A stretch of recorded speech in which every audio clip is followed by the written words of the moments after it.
hope deferred making the heart sick came to mind.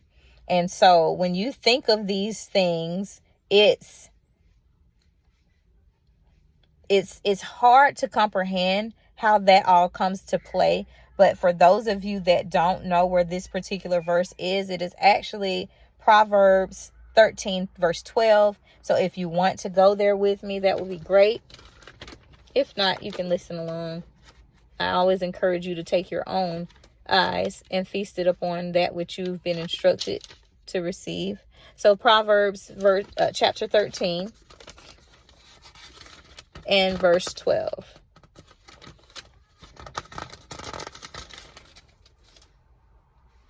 And it reads, hope deferred makes the heart sick, but when the desire comes, it is a tree of life. And so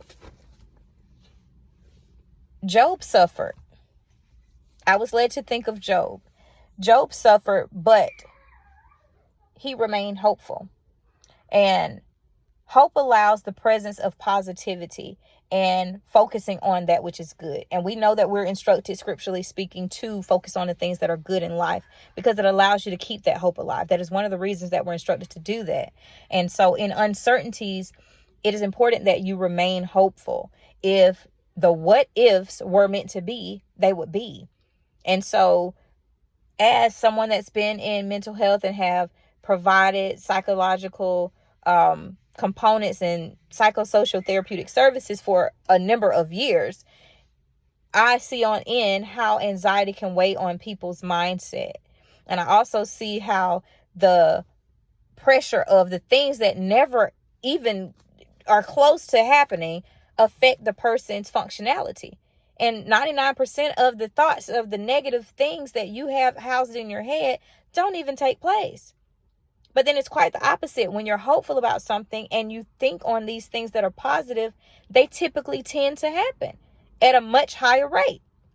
And so it's like that reverse piece that needs to be done there. And so be mindful that hope leads to newfound joy, and reflect on that.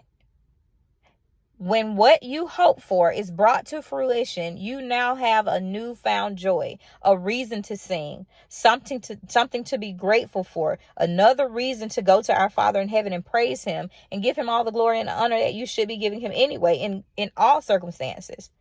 Because it's he that delivers these opportunities and the level of joy that you have received over the course of the journey of life.